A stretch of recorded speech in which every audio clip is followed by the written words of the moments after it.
Good morning, everyone. It's our pleasure to have today a list of speakers on a very interesting topic regarding the role of China in the Mediterranean region. The title of this panel is The Strategic Role of Chinese Trade in the New Centrality of the Euromed area. I will first introduce the speakers, starting from our keynote speaker, Dr. Massimo Deandreis.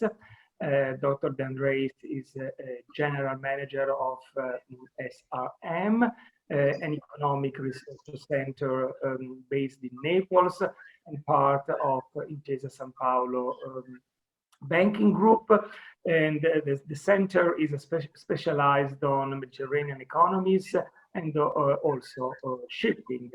Then we have four panelists, starting with Mrs. Liao Fangli. Mrs. Liao joins us from China. She works at the Tencent Strategic Development Center and is responsible for Tencent's overseas communications. And previously, she worked at Huawei in the public relations department.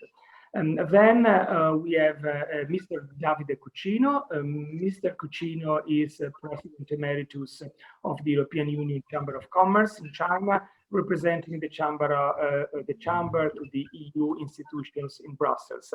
And previously, he was also among several roles. He was also president of the China-Italy Chamber of Commerce for 2 mandates. Then we have Mr. Ardian Hackaj. Ardian Hackaj joins us from Tirana, Albania, where he is Director of Research and Cooperation at the Development Institute, which is Cooperation and Development Institute, which is a Tirana-based think tank. And also, he is also the coordinator of Tirana Connectivity Forum.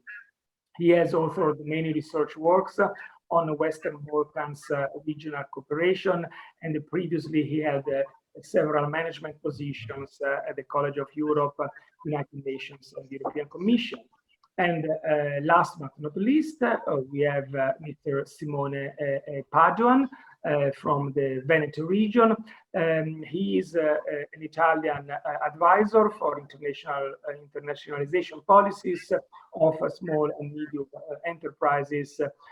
He has several roles also in the private sector, and he's also the coordinator of Venice, Tianjin Technology and Innovation Cooperation Platform, linking basically Venice and Tianjin, so working specifically on small and medium enterprises. So thank you all for being with us today. And we will start with our keynote speech from Dr. Deandreis. So Massimo, thank you for joining us, and the floor is yours. Thank you. Thank you very much for the invitation. Good afternoon to everyone. I asked to Martina if it's possible to share the screen and to move to the second slide, the next one, which is my agenda. So while you are looking at my agenda, the agenda of this presentation, let me start first of all by thanking Professor Fardella and all the organizers of this stimulating conference, the China Med Project and Formiche. And as you can see from these 4 points, I will focus my presentation on how the Mediterranean is evolving and how COVID pandemic has accelerated economic and trade changes with a special focus on China growing role.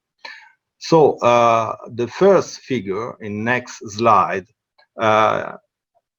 if you can move Martina, please, next one. Perfect, thank you very much. This first figure is just one slide to look from the long-run perspective, the global new economic and trade geography. In 1977, in 1997, China was the last country in the ranking of global export, while in 2020 it holds the first position. The United States lost the podium, but they are still a big player. Germany lost one position, but still remained the most performing EU country in terms of export and global trade. The United Kingdom was number 5, was the 5th in the ranking at that time, and Canada held the position number 7, as you can see. Now they are even not yet in the ranking. This is something to notice. While France and Italy lost position both, but are still in the top 10 countries for global export. This figure, I think, is very clear. But to better understand the new trade geography, we must look at the process that started before the current crisis and which was grown during the pandemic. I mean, what you can see in the next slide, I call the regionalization of the globalization that is now advancing also as a consequence, I think, of the COVID pandemic. 4 regional areas are proceeding toward a trade and economic integration, of course, with different degrees of integration and with different speed. America with NAFTA, Asia with the new regional comprehensive economic partnership, Europe with its own internal market and the monetary union, and Africa with the new African Continental Free Trade Area. These regional areas are and will be more and more integrated inside, but also more competitive between them at the global stage. In the next slide, we can see this process also from the perspective of maritime economy.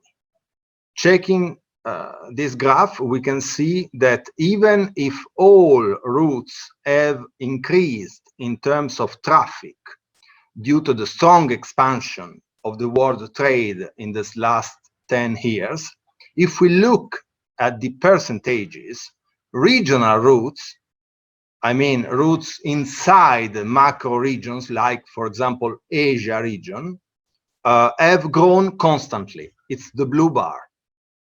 While other routes decreased their percentages or have been stable.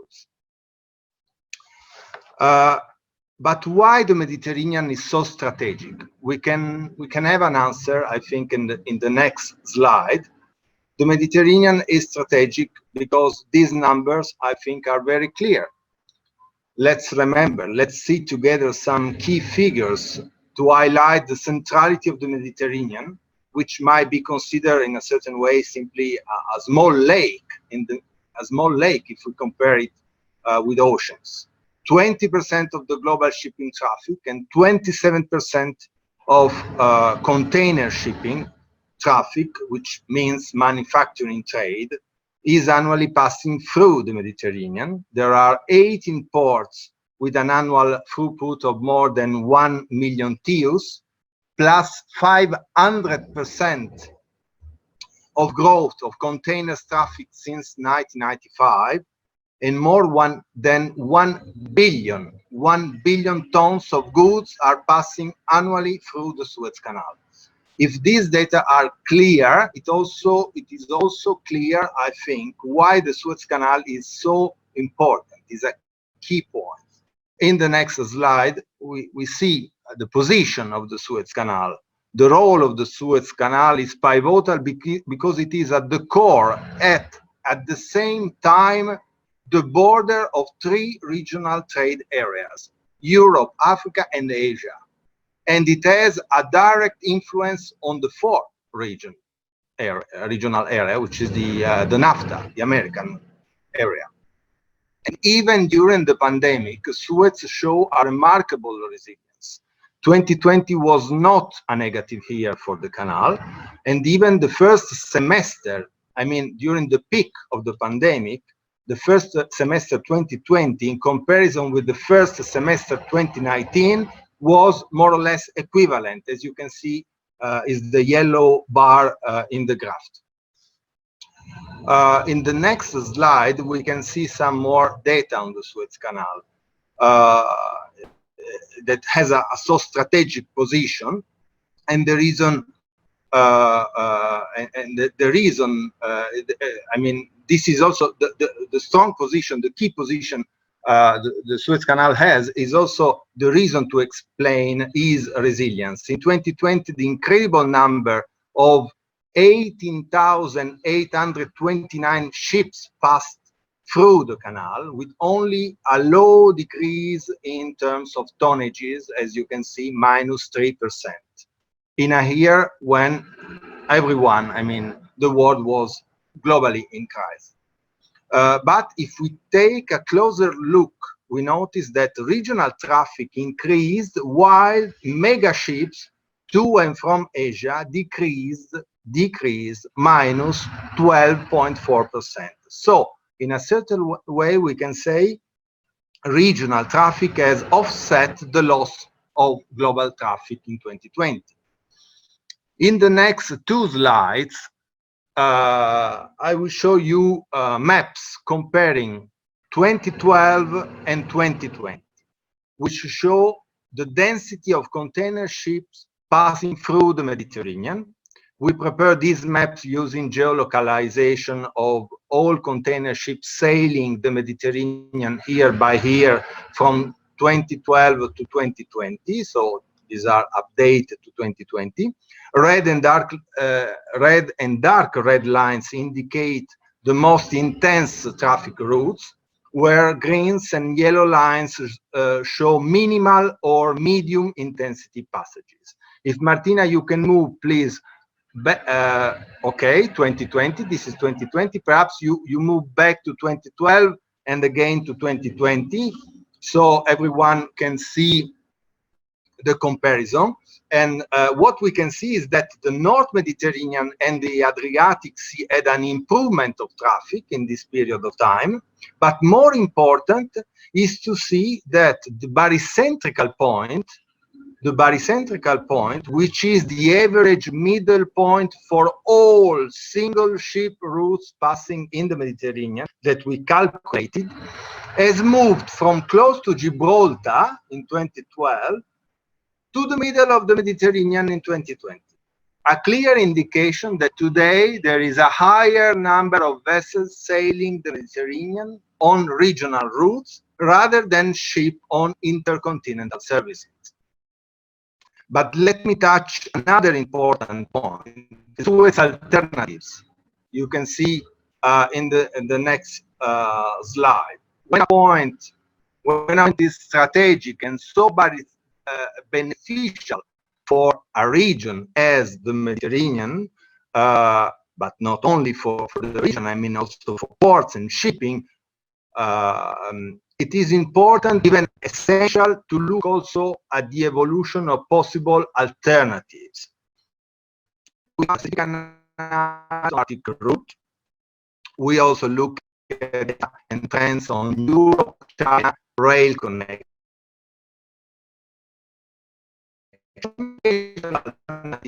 Cape route.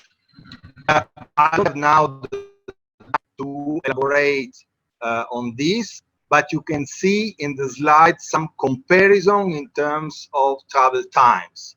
The key point is that there are no alternatives to Suez right now.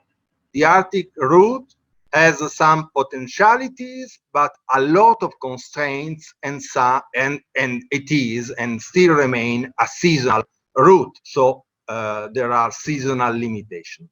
So Suez and the Mediterranean will remain, this is our opinion, a key strategic area for long time.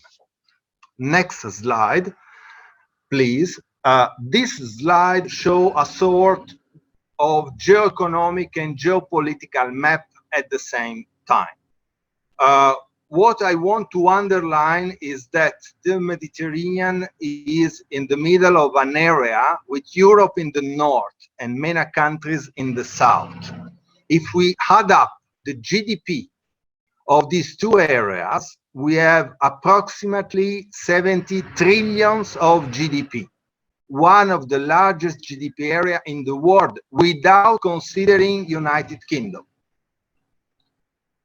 For China and the Asian countries, reaching the Mediterranean means reaching a sort of a small lake, simply a small lake, again, if we compare with the oceans. A small lake in the middle of the most important GDP area in the world.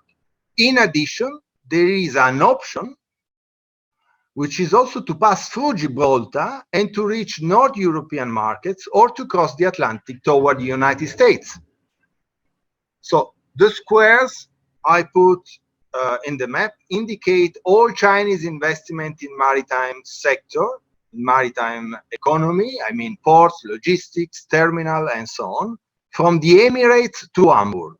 You can see how many strategic positions have been taken by China in ports or logistic terminals in the Euro-Mediterranean area. And we must consider that China has more than 800 billion worth of total trade with these two regions together. I mean, Europe and the MENA region together. Means 7% of the GDP of China in terms of trade relations. I believe it is clear now why the Mediterranean is so strategic for China and is becoming an area of trade and logistic competition among the regional macro areas. Next slide, please. A direct consequence of this new centrality is the increasing traffic for Mediterranean ports.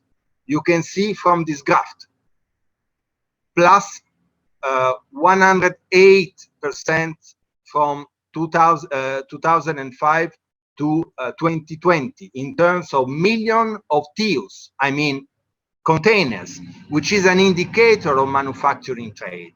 That is high value trade and it is connected with supply chain organization and logistics.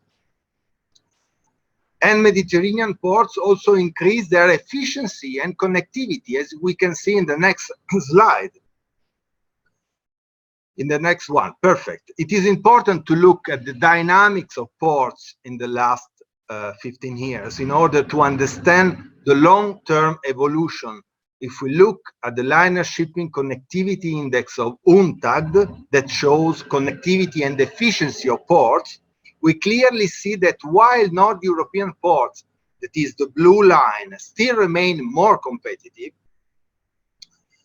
with an higher index, both North Mediterranean ports, I mean the European shore, Italian, Spain, France port, it's the purple line, and also the North African ports, which is the yellow line, have constantly improved their performance and more importantly, they have reduced the gap with the Northern European ports. A clear indication of the improvement of ports' efficiency and better quality of their logistics services. And if we take a closer look with the next slide at some key ports like Valencia in Spain, Tanger Med in Morocco, Piraeus in Greece, Port Said or Genoa, and if we focus our analysis on the last 10 years, we see that all these ports have improved their index, albeit with different trends depending on the competition between them. Also, it is even more important to notice that there is a close relation with the increase of traffic observed in the same period of time in the Suez Canal. You can see the growing traffic in terms of ships looking at the light blue background.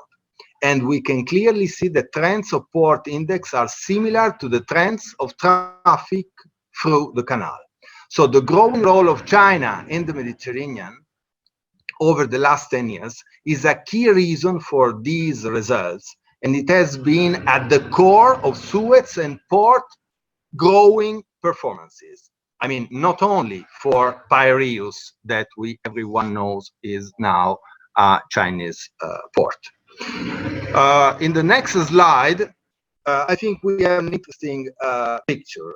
If what we have seen until now is more closely related to the geoeconomic impact of the global trade, now let's look at this at some key trends in global shipping industry, where we are facing three main phenomena, three main factors. The first one, a market dominated by mega carriers that have developed strategic alliances together. Three of these strategic alliances are currently dominating the global shipping market, with the Chinese Coastal Alliance, which is one of the most important alliances of carriers in the world. Second point, increasingly bigger ships. 20 years ago, one mega container ship was about 10,000 TEUs. Now it is about 23, 24,000 TEUs. And if we look at the pie in the chart, the pie chart in the middle of the slide, we see that 32% of the new order books, I mean, order for new ships, is accounted for by ultra large containers vessels. The third point, there is a process of vertical integration. Very, very important to underline that point. At the moment, the big carriers like Maersk, for example, MSC or COSCO, as I said, want to operate not only in the shipping market, but also in port terminal operations, logistics, and in some cases also controlling rail and truck transport services. Why? The reason is simple: the search for economies of scale and the need to control all the process of transportation from production to consumer. But that also means, in a certain way, that carriers are becoming part, we can say, actors of this global geoeconomic competition. And this is something very, very important to have in mind. Next one is my final remark in a certain way. Green energy is a new framework also for Euro-Mediterranean relation. The Mediterranean is becoming strategic also for the new frontier of green energy production. Today, new technologies are making possible what yesterday was impossible. For instance, producing renewable energies in North Africa with solar plant, for example, and bringing it to Europe in form of gas, natural gas, green via existing pipelines. This could have a direct impact also on the production of hydrogen. So the new frontier of the green energy.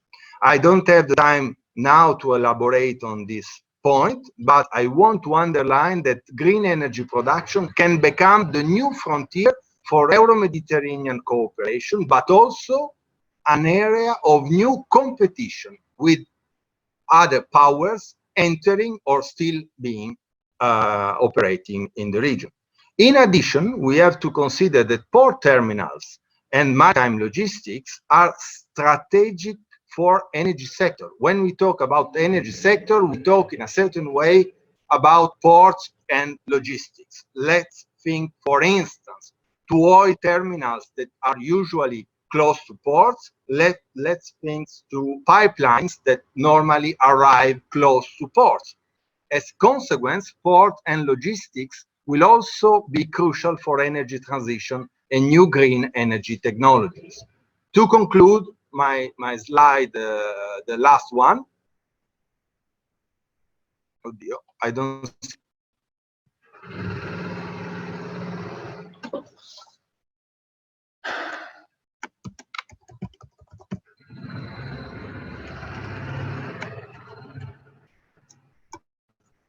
Can you see me or can you hear me? Yes. Perfect. Sorry. The last one is my conclusion. In fact, the Mediterranean has become over the last 10 years a strategic region the sea, as we saw, is in the middle of one of the most important GDP area in the world. The Suez Canal is a pivotal point because it is at the crossroad of the four most important regional trade areas in the world. There is a progressive regionalization of the globalization, which is something that we will see more and more, I think, in the future. The strong Chinese presence in the maritime infrastructure all along the Mediterranean is part of this process. But the good news, I think, is that Europe is rediscovering the strategic importance of the Mediterranean, also for green energy supply. And this will be something that I think will lead a more strong role of Europe in the Mediterranean region. Italy, my country, is in the middle of the Mediterranean, a sort of logistic and energy bridge between the continental Europe and North Africa, and the country, I think, could play a significant role. So, as we have seen over the last decade, China has reached the Mediterranean, while other international players also reached the area and are now key actors in the area. The Mediterranean has become a place of competition, and the European Union is also rediscovering the importance of the area. I stop here. I hope that this presentation has given some insight and food for thought for the upcoming debate. And sorry also for the works we have here in the bank. I'm in the headquarters of my Intesa Sanpaolo bank in Torino, but we are just building a new museum for photography, and there are works close to my office. So sorry for the bad quality of audio. Thank you very much. Thank you, Massimo. No worries, and thank you for this fascinating picture of the shipping routes and the traffic flows in the Mediterranean. Indeed, it's really something that we should look at more frequently, in a sense, also in the public debate. So it's now time to move to our panelists and to hear their comments. I will give the floor to each of you for from 5 to 7 minutes. Please stick to the time so as to have some space for a second brief round at the end of the session. So I will start with Mrs. Liao Fangli. Thank you again for joining us all the way from China, albeit virtually, and the floor is yours. Thank you. Thank you, ladies and gentlemen. Can you hear me? Yes, clear. Okay. Thank you, Mr. Chairman. Thank you, Doctor. Thank you for your wonderful sharing and insight. Good morning, good afternoon, and good evening, ladies and gentlemen. I'm not sure if there is anyone else online except me from China. If there is, good evening to you. So first of all, thank you for inviting me to join this wonderful webinar with the talents and professionals from all over the world. I'm very honored to be here. My name is Liao Fangli. You can call me Fanny. That's my English name. And I'm currently working with Tencent.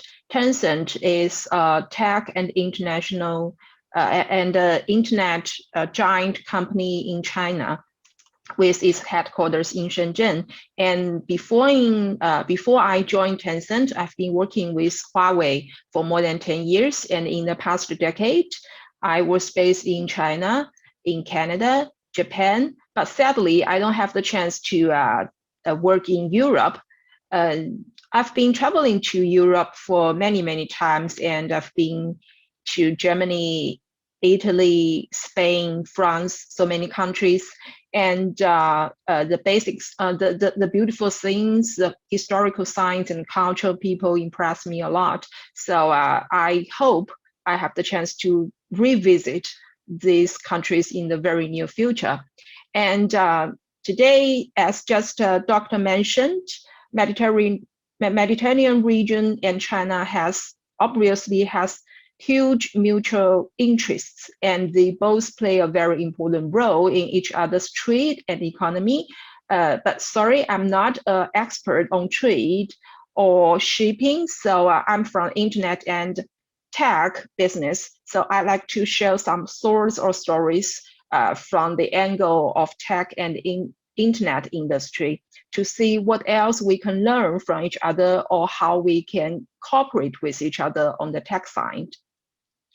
COVID-19, as we all know, that started at the beginning of last year, and the virus first appeared in Wuhan. It's a mega city in central China with more than 10 million people, and the virus spread very quickly all over the world. And until today, we still don't eliminate the virus. So many of the countries close national borders for quite a long time, and the world economy has been heavily impacted in this public health crisis. However, we people need to work, we need to communicate with each other, students need to go back to classes to have education.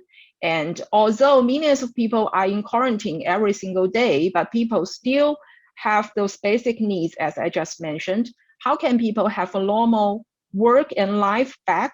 So I think maybe 3 stories I'm going to share today can provide some answers in some ways. As we all know, over the past 30 years, internet has developed very fast, making people's life and work much easier. As economies slow down, many governments grow increasingly concerned with economic recovery strategies. Internet plays an essential role here. The first story is about e-tourism. Mediterranean region, for example, like countries like Italy or Spain, they have vast resources of tourism and recreation. There are so many beautiful cities and places in these countries, but with the pandemic, the tourism is heavily impacted. So here in Tencent, we developed an application on smartphones based on the technology and products provided by Cloud and WeChat. WeChat is application, is a very popular application in China. So with this application, people can have the e-tour on smartphones. It means people can visit the beautiful things or the museums in some places just on their smartphones. So now we have launched this application with Yunnan province in China. Yunnan is very famous for the beautiful things and very famous for tourism. So that's the first story, is about e-tourism. And the second story is about digital museums. I've visited Venice, I've visited Rome, so also Barcelona and Madrid in Spain. So I was very impressed by the art and museums in these cities. They are everywhere. And we all know that China has a very long story with 5,000 years. So there are also many famous museums, like the Forbidden City in Beijing, like Dunhuang museums in Gansu province. But under the pandemic, it's not easy for people to travel around. So how do we do that? How do we save these museums? Tencent engineers come up with the idea to move those museums from offline to online. For example, the Dunhuang Museum, we used the technologies of AR, VR, or virtual interactions. So we can move the museums to our smartphones or any screens. So people can use TV or smartphones at their home to visit, to of course e-visit these museums online.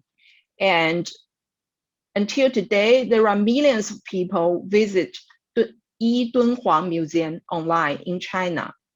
That's like 100 times of the people go to the real place offline.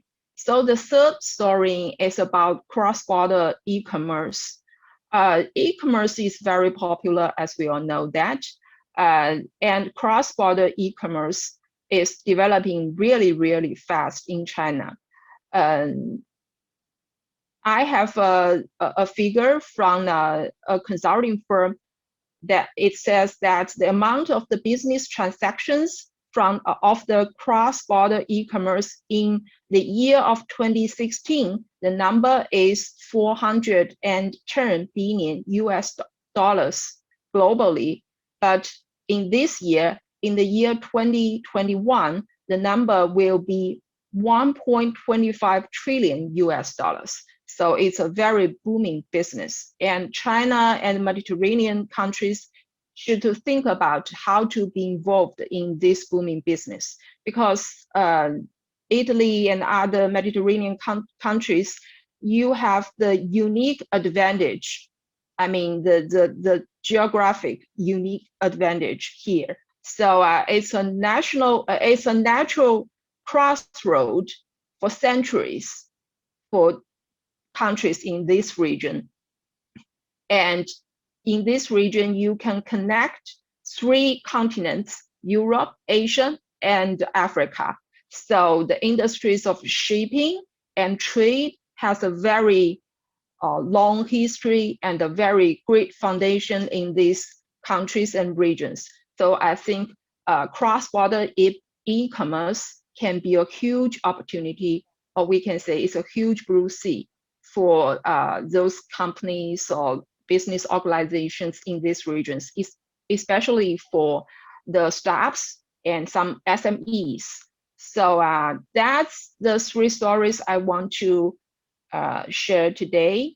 And I think nowadays more countries and regions has realized that internet and tech can accelerate the economy or take the economy back to normal from the pandemic. I have some figures. First, in China, the new infrastructure plan has set aside over 140 billion US dollars to be invested in 5G along over the next 5 years, which is considered 5G is considered as the infrastructure for internet development and upgrading. And also, the European Union has announced a 1.1 trillion euro package to enhance the economic recovery. So I truly believe that Mediterranean countries can make full use of its own advantages to seek business opportunities with the help of technology and internet, especially for startups and SMEs. So that's all I want to share today. Thank you. Thank you very much, Mrs. Liao. I think that, of course, e-commerce is really the game of the day in these pandemic times. So you rightly pointed to this development in the world economy. And now it's time for our next speaker, Mr. Davide Cucino. The floor is yours again. Thank you. Thank you very much. In fact, I have prepared some notes for the today panel, but I think that I'm going to skip them. The presentation of Massimo was really very brilliant and interesting, and I would like to make some comments on that, and maybe then I will use probably only a fraction of the notes that I prepared for this panel purpose. First of all, I wanted to start with the format and with this slide that you have presented on the 4 different, let's say, gathering of interest around the world. And I believe that nowadays it's very difficult to think about stable formats. We have an example that happened just recently, yesterday. Lithuania decided to withdraw from the 70+1 format and decided to leave an exercise that has recently see the birth, or less than 10 years ago. That has tried to make China interacting not only with the Central and Eastern Europe countries, but especially with Southern countries, most of them not belonging to the European Union, except Greece that last year entered in the format, and has focused especially on the promise of investments that had not happened. And in spite of carrying out investments, the format has been transformed in a number of projects that have a very clear model. It is a vertical model that is used from China in order to start with the G2G agreement and developing into a financial model, then entering into a contract negotiation, execution, and time to time even operation of the program and the project. We have several examples. We can start from the highway in Poland that has been built, that had to be built at the beginning of 2010. But we can go through programs that are also funded by the European Union. There is the famous bridge in Croatia. There is the highway in Montenegro. We have a recent project in Cyprus for a gas terminal. And the model is always the same. It's not an investment. It's more a project that is funded time to time by the Chinese financial institutions, time to time by the European Union. And it is, let's say, conceived as a 360-degree package. So this is something that probably will continue to develop. We will have format that will evolve. We will have format that will probably disappear. And I think that the first problem is that we will have to cope with this. Talking about the increase of shipments, this is a clear trend. And we have seen also from your different slides that this interests all parts of the world, but it has received, especially in the Mediterranean area, a boost. The boost is because there is an increase of movement of goods, even an increase of interaction, of people interaction that brings with itself also the need of moving more goods. And here there is a clear, there are clear data, which unfortunately I don't have with me, but I will be very happy to share, that this is also brought from a strategy in the industry, in the technological part. We have been able to experience in the last 20 years an increase of subsidies on the shipbuilding sector, which has enabled a decrease, a big decrease of prices of vessels, of merchant vessels, with a huge decrease of price also of the cost of shipping. Except last year. Last year was a particular year. We have seen an increase of the price of the cost of the shipping, but we know that during the pandemic it has been an exceptional year, and we are already seeing that we are going back to a reduction of cost of shipments, which by definition help to increase the movement of goods from farther regions. There will be some criticalities in this continuous increasing of shipping and shipment, and is the fact that especially the European Union is going to carry out a number of policies that have to tackle the sustainability of the seas. We already have in place the ETS, the emission trade scheme, which didn't so far tackle the maritime sector, but recently the European Commission has included the maritime sector among the sectors that are polluting the most. and therefore somebody will have to pay for this.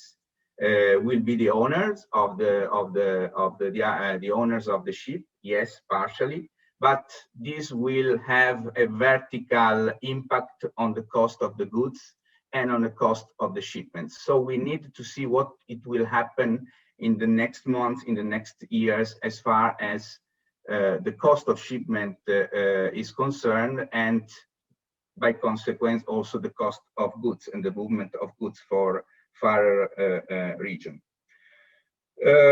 Surely there are ports and administration that are already working to avoid this. I've seen that in a slide you have mentioned Valencia among those cities and ports. Valencia is a virtuous example because in terms of digitalization and in terms of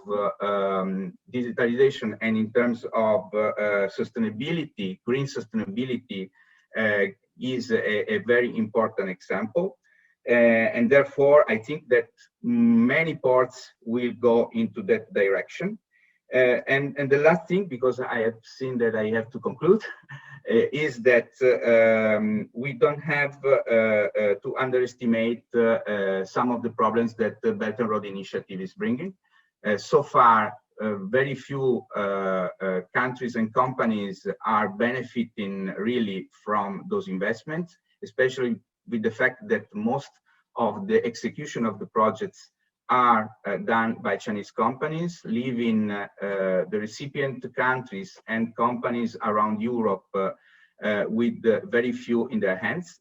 And last but not least, we need to pay a little bit attention, and I refer to what Mrs. Liao Fangli has mentioned a few moments ago. We need to pay some attention to the digital Silk Road, which has surely taken into account the example that she made, some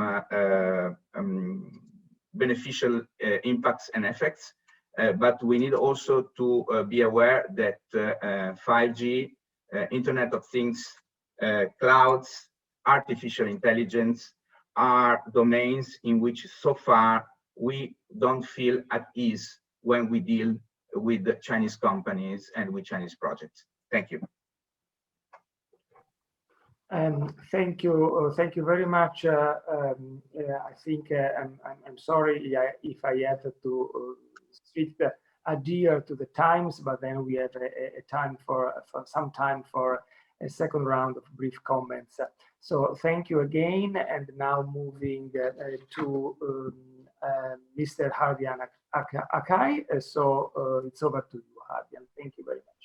Thank you very much. I'll try. It's impossible to add something after such perfect presentations. I just want to mention the angle of, to move from space-based centrality, as was mentioned by Mr. Deandreis, with a very nice maps, to what I call institutionally based centrality.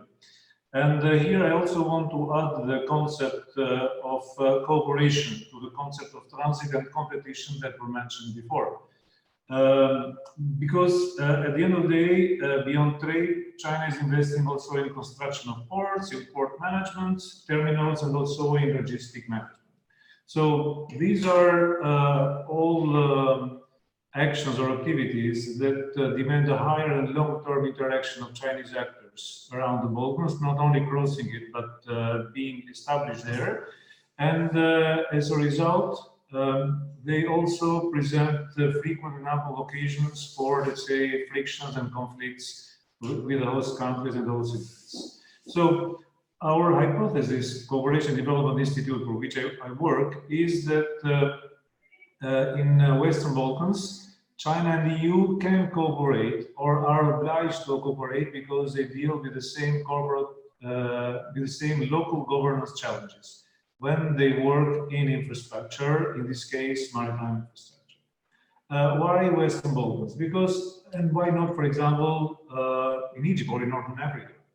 In Western Balkans, because we here in those 6 countries, we apply already the European law and the European protocols when, let's say, implementing or in the project cycle management of infrastructure. So it's easy for China to choose a point of reference. as well. And I would say why it's interesting for China.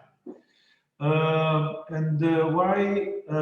with China? Because there is there is an ever-increasing presence of China investments, as was mentioned also before by Mr. Cucino. 7.7 billion euros have been either invested or loaned or in contract in infrastructure contract in Western Balkans. And why Western Balkans? Because here we profit from the EU acquis communautaire, or the legal framework which we are adopting. But at the same time, there is some agency with those countries, which can be used for the good purpose or can be a lost opportunity. We believe that here, in the Western Balkans, by working EU and both China and EU has a common interest in applying good governance. Why China? What's the interest of China in this case? The interest is the cost first. Badly governed projects in captured state or problematic states, those countries, increase the financial cost of the project, and also, on top of everything, damage the reputation of Chinese companies. So, with the prices that they offer, the Chinese, during the public tenders, you mentioned this bridge in Croatia, for example.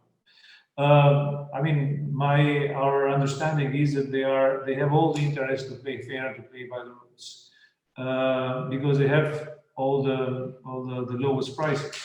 It is also very interesting for the EU that they have, let's say, a common agreement or cooperation with China, because this will also support the effort that the European Union is doing to support the institution building and good governance and the rule of law in this part of the Adriatic side. However, I just want to raise 2 points that may, or 2 catch-22 that the Belt and Road has when investing in this case in the Balkans. The first one is this internal contradiction between the principle of non-interference in the internal affair of the whole state with the principle of fighting corruption. We know that President Xi Jinping and also the Communist Party, they have made since 2013 the fight against corruption one of their, let's say, main cheval de bataille. However, to fight corruption, you need to kind of, let's say, be more active with the host country governance, which per se it's contradictory with the principle of non-interference of the Chinese authorities. So this is something they need to be taken into account. The second one is that why they rely on host country governance for the project cycle management. Let's say, for example, they are not like the EU, for example, who helps the Western Balkan countries from the phase of project identification, design, etc., etc. The Chinese, they go there, they come here, basically. They finance the project that are offered by the Western Balkan governments. However, this is a problem. There is a problem here as well, because as it has been pointed out by IMF, World Bank, OECD, etc., there is a big problem with the ineptitude of public administration in this part of the world in producing high quality and mature design projects. And this is why, for example, for this highway in Montenegro, when it was projected, it was forgotten to make the connection of the highway to the Montenegrin capital. So basic highway is not connected to the capital. And the cost was paid by the Montenegrin government. However, there was a big reputational cost by Chinese company, because the increase in the budget was attributed to the fact that the Chinese were not playing by the rules. There is also a last point that I'd like to mention, is this absence of proper Belt and Road Initiative governance mechanisms. There are a lot of actors, a lot of confusion, there are not proper lines of clear lines or mechanisms from top down or reporting. So basically, we believe that by putting, so they create problems in having successful and, let's say, good reputational Chinese investment in Western Balkans. Coming back to the centrality, or what we call institutional centrality. We believe that the corruption costs a lot to China, to Chinese companies. In terms of finance and in terms of reputation. We believe as well, it is the Chinese have proven their interest in joining the EU or profiting or considering the EU as a normative superpower. and they have shown their interest in working with the EU on connectivity in the Riga Summit, but also in the Warsaw Summit. They have shown their interest in dealing with, in fighting the corruption. China is a member of the International Agency Against Corruption in Vienna, a very important member. So basically, we believe that the Western Balkans can become central in showcasing cooperation, strong cooperation between European Union, between China and the Western Balkan countries in establishing good governance in infrastructure projects. It's not a win-win situation, it's a win-win-win situation. Everybody wins. So basically here we can also move from, let's say, transit competition towards a cooperation approach, and we can showcase it, the first. And second, it's an institutional driven governance as compared with a market or a spatial driven centrality. So this is all for the moment in 6 minutes. Sorry to be rapid. Thank you very much, Ardian. And now, last but not least, we move to our speaker from Veneto, Mr. Simone Padoan. So thank you again for joining us, and the floor is yours. Thank you. Thank you, Professor. I'm speaking from the office of the Confederation of Small Medium Enterprises in Venice. So my point of view is all about the SMEs. We look at the potentiality of the Chinese market, and we cannot imagine a future without China. We need to enter the access of the Chinese market, but dealing with Chinese market is not easy at all. If you think that 99.7% of the Italian companies are actually SMEs, and 94.7% they are actually under 50 workers, and they employ more than 50% of the whole industrial workforce in Italy. You can understand that our companies are very small. They don't have actually the power to invest into the Chinese market, and they need a very strong governance to deal with the Chinese market. If we compare Italy with Germany, we can see that actually more than 50% of the workers in the industrial manufacturing are employed in the large industry. So Germany has a very vertical supply chain with champions that are able to pilot the whole industry and the whole economic interest of Germany. So it is easy for the German government to strike a good deal with the Chinese government, because they can actually have a negotiation with the full power of the economic interest. But for example, for Italy, it's not easy the same way, because when they bring some champions at the negotiation, those champions can represent only themselves and not all the small medium enterprises. So what I want to say is that actually some country in Europe can afford to have a bilateral negotiation with China, but many others, like Italy, they cannot do that. It's not convenient. They are neglecting the interest of many companies, and this may backfire on the economy of local economies.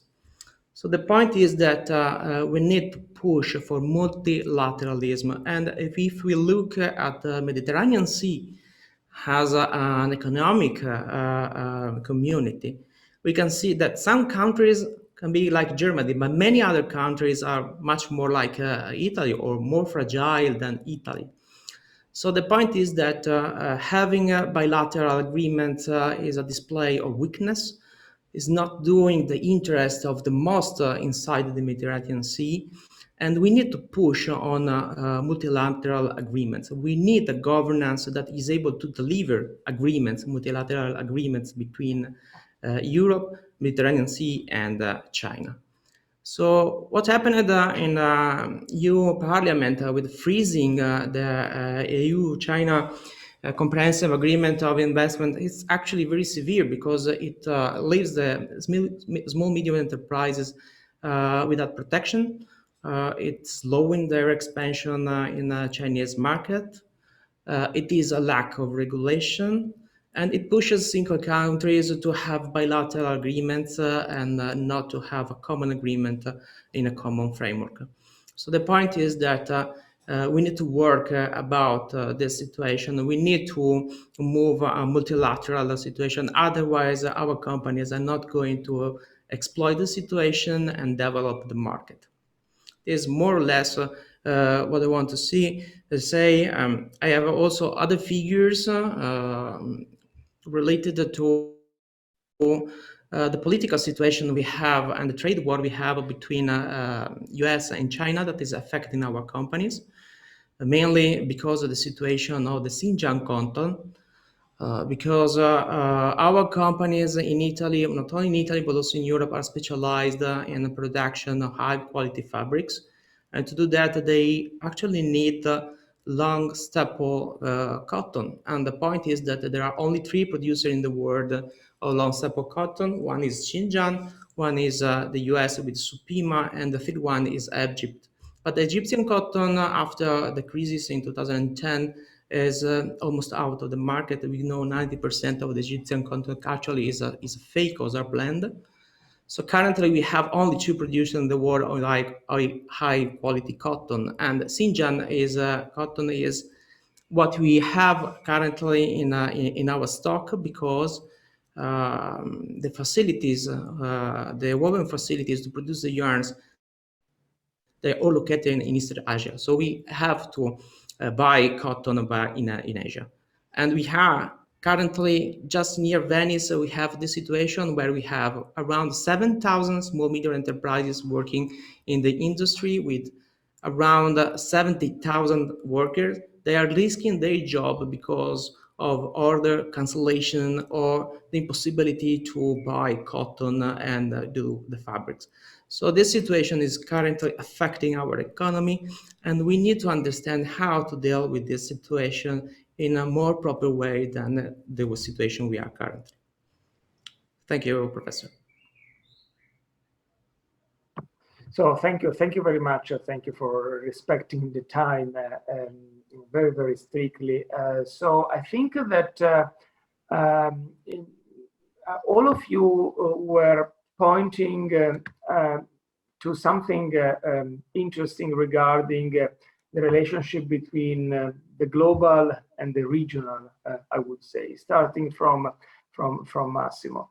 So my question to everyone would be, what do you think of this debate about decoupling? You know, the idea that basically Sino-American tensions would lead us to decoupling of the economy.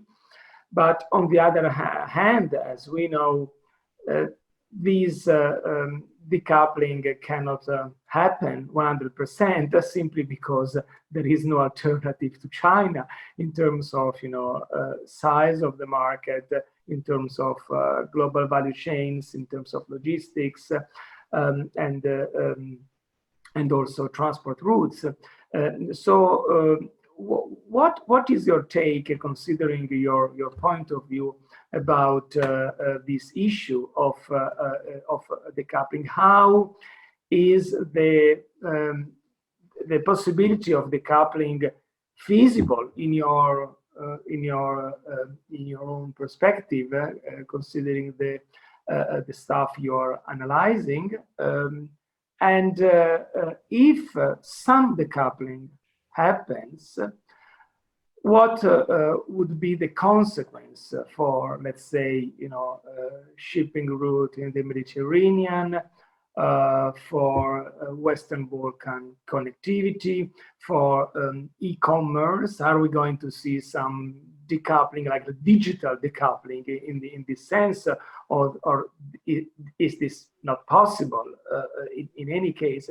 And so what about even the Xinjiang cotton?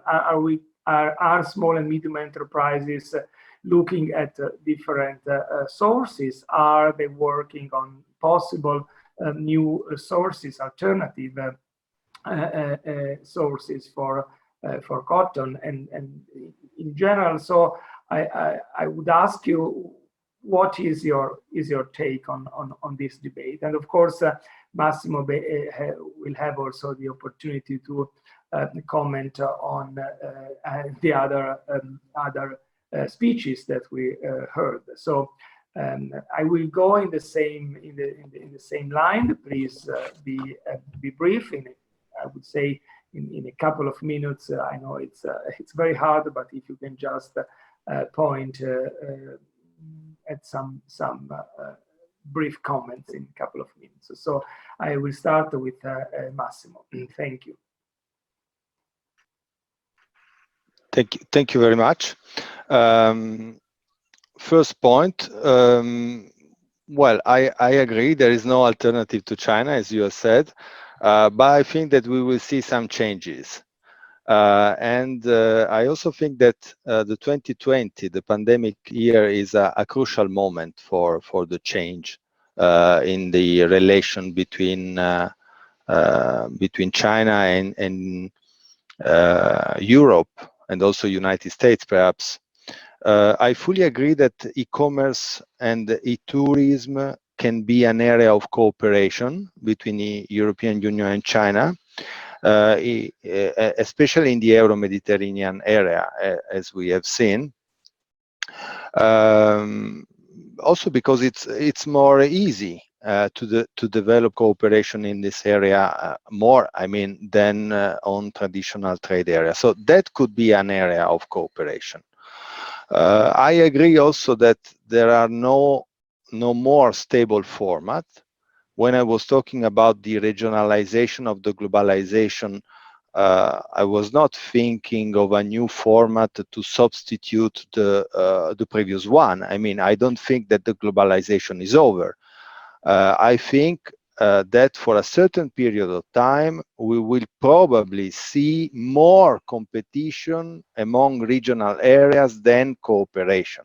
But cooperation will stay together with competition. I mean, it's a question of balance.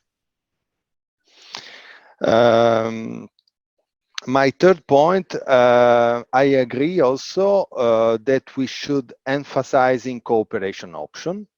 So if I have to choose, of course, I would choose to emphasize the cooperation option. And there is a lot of room for. And maritime sector is an area where we can experience cooperation, and partially it exactly what has been in some ports in the Mediterranean. But, and this is a very important point in my mind, I also think that if, and I underline if, Europe in the coming months will relaunch European Mediterranean North African partnership, as it should be inevitably. And the reason why I put the slide on the energy sector is exactly that one, because North African countries, I mean, in the last 15 years, had an historical partnership, trade partnership with Europe. Oil and gas over manufacturing products coming from Europe. But Europe now has new objectives, decarbonization, the sustainable goals. And the only way to reach that goals for Europe is to import energy, green energy. There is no other way. It's not possible to put, solar plants all over Europe. We have to consider that Germany has to go out from coal, that France one day should rethink to nuclear. That, all countries have to reorganize the energy mix. So all together, and in a very short period of time, because European, objectives are quite important, as we know. So the point is that it's not possible for Europe to reach these goals without also importing green energy. And where? Where? From North Africa, because the solar plant have a very high level of quality of energy production. As I said, what was impossible just 5-10 years ago is now possible due to new technologies. For example, the power to gas technologies. That means to produce energy with the renewables and to transform it into gas with an enormous advantage that you can use existing pipelines to inject and so to export green natural gas that you can also use to produce hydrogen in Europe via Italy, Spain, and so on. But that means a new strategic partnership with these countries. So the conclusion is that if, and I underline, if Europe will relaunch the Euro-Mediterranean partnership, this will increase, this in my mind at least, competition with the other superpowers that are historically or new coming in the Mediterranean, because it's a question of space. That's it. Maritime routes. This is my last point. I think we will see an increasing of regional routes, as we have already seen, because it's the consequence of this regionalization of the globalization. But I want to be clear, global routes will remain crucial, like for the roads of a country. High-speed way are essential. Also, in a period of crisis, when low number of cars are moving using high-speed or high-speed train, I mean, it will remain essential global maritime routes. But in the next period of time, I mean the next years, I think we will continue to see an increasing number of regional routes and trade among regional areas, because there is also the point that we do not touch in a deeply way, that is the reshoring of the supply chain, which is also moving in the same way and the same period of time of the regionalization of maritime routes. Thank you. Thank you very much. And now we move to Mrs. Liao, Fangli.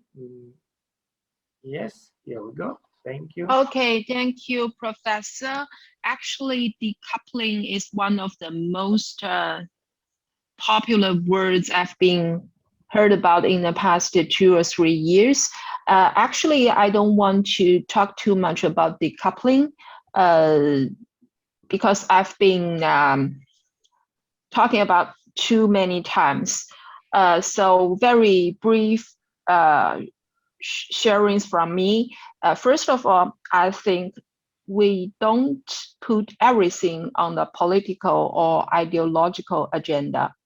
Now maybe some government or some people have from some certain countries are trying to mix things together. Like if when we try to talk about technology itself, they want to talk about politics. When we try to talk about some business opportunities or new business modes, they try to talk about national securities. So for me, I think they mix things together and make things complicated.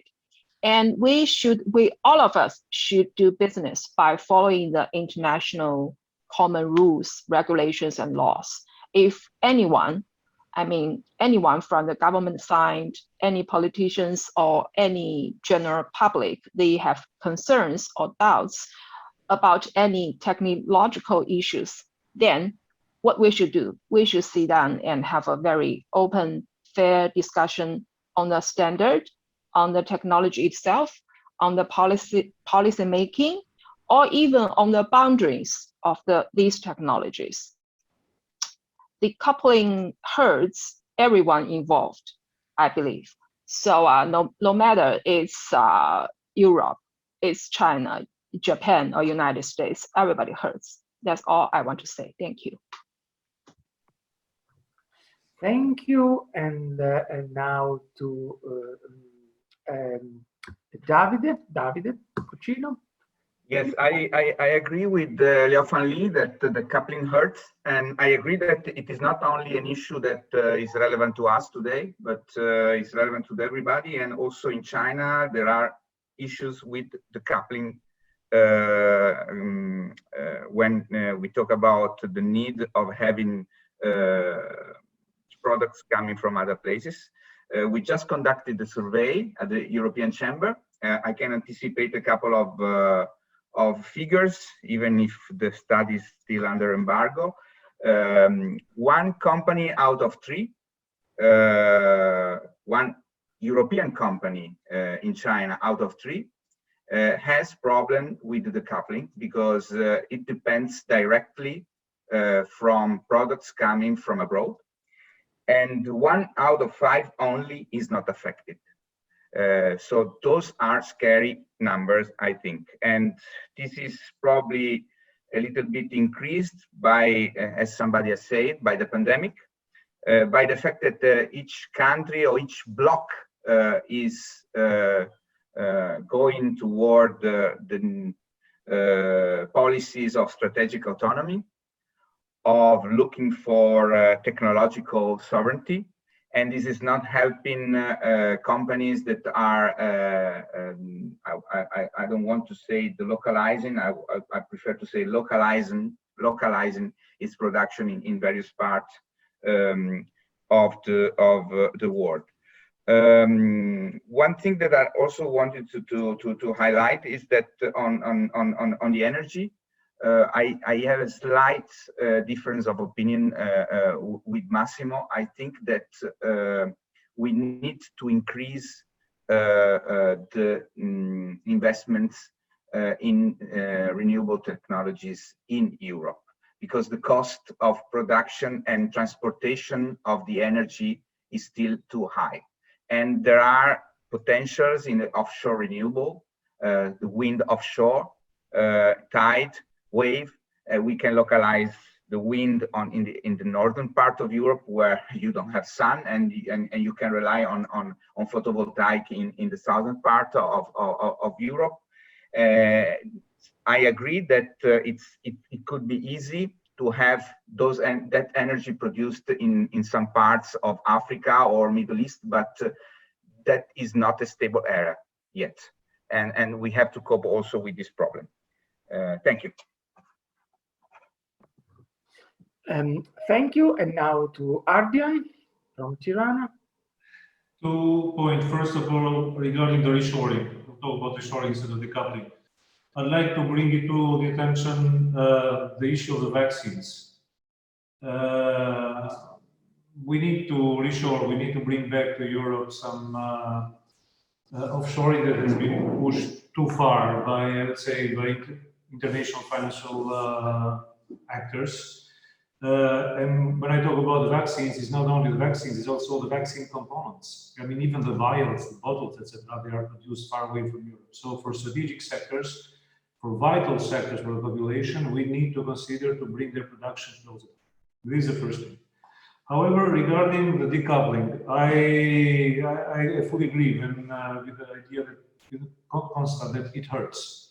And it costs a lot.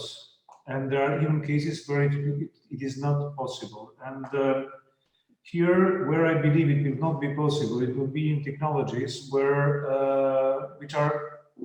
which have gone past the critical phase, which means that once you master a certain step in technology, I mean, you afterwards you can you control everything. You become very powerful per se, like quantum computing.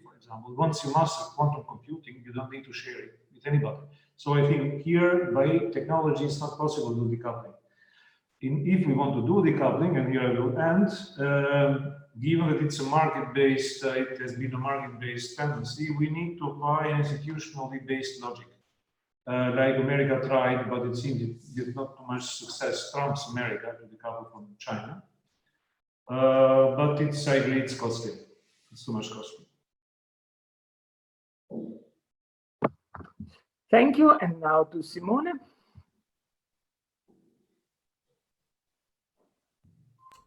Well, I just published a study about the market exchange between my region and Far East. So I can tell you that if you look at the data from 2016 to 2020, there is actually no evidence of any kind of reshoring in Veneto region and in northeast of Italy.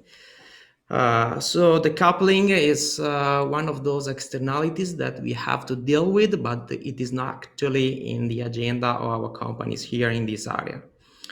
And we have two main industries. One is mechanical engineering and mostly special purpose machineries, and we are world leader in this segment. And the other industry is fashion textile, and our production is specialized mostly in middle class, high spending middle class. So which means that they actually want made in Italy, they want quality, and this is why we have a lot of import, of course, from China. But in the last 3 years, we didn't shift from China to Myanmar or to China to Malaysia or Indonesia because they don't assure quality in what they do, not yet. And so China is an important provider for us, of course, in both the industries. At the same time, I can tell you that almost 70% of our industrial production happens actually in our area. It's not imported. So we have a very important importation, but it is not so high. So the point is that we are interested in China mostly as a market. We need to understand how to assess Chinese market, and we are not very much worried now at the moment about China as a supplier or China as a competitor in our market. And about the question you asked about alternatives also to Xinjiang cotton, no, there are no alternatives. There are just 3 long staple cottons, Egyptian Supima from the USA and Xinjiang from China. So our supply chains look at mainly at Eastern Asia. So if we cannot import Xinjiang cotton, we should import Supima cotton, but we don't have any kind of facility that are able to produce yarn. So we don't know how to have yarn and do the fabrics. So the point is that this is one of those problems that well, is it the coupling? I don't know if it is exactly the coupling. I call it market distortion, and it has to be fixed. Thank you very much. I think that your comments, were basically on the same line. First of all, there is complexity. Of course, there is complexity. And this, I think, is one. I'm a political scientist, basically, even though I look at the relationship between politics and economics, but I can see this tension between the politics and the economics of globalization. But at the same time, like Massimo was showing on a map, of course, there is this competition and cooperation among 4 regions in the world, and also I can see there will be also competition from outside the region in the region. Like for instance, if you look at RCEP in East Asia, now the Asia Pacific, of course, for European companies, it's very I would say there is a kind of pull factor from RCEP. Because European companies can go and invest, let's say, in Vietnam, and then from Vietnam export to Singapore, to China, or to New Zealand, for instance, which is also doubling the opportunities for the European companies. But at the same time, maybe they are going to encounter new challenges because they have to adopt new standards, or they have to set up a different chain of command in the region, and this of course is happening at a moment of time when tensions in East Asia are on the rise. Look at the the relationship between New Zealand and China, or Australia and China. So there, I mean, the WTO has been built on the premise that that comes from basically David Ricardo in the 18th century, basically on the idea of depolitization of trade. And now we are seeing a move towards a repolitization of trade, which is adding complexity. And concluding, I think that focal points like the Mediterranean are at the crossroads of this tension. And if you look, I mean, from Italy, if I look at Libya, for instance, we can see the sum of many problems and challenges that we are facing around the world, from migration to energy to instability to terrorism.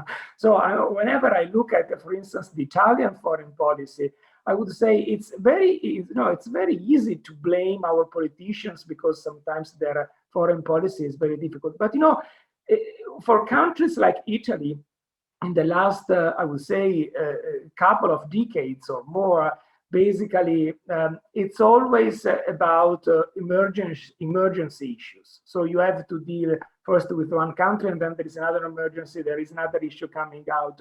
So the Mediterranean is going to be crucial. It's going really to be at the crossroads of this complexity. And that's why I think it's very interesting to look at the region once more. So once again, thank you for being with us. Thank you for your comments. I think there will be other opportunities to chat and to talk.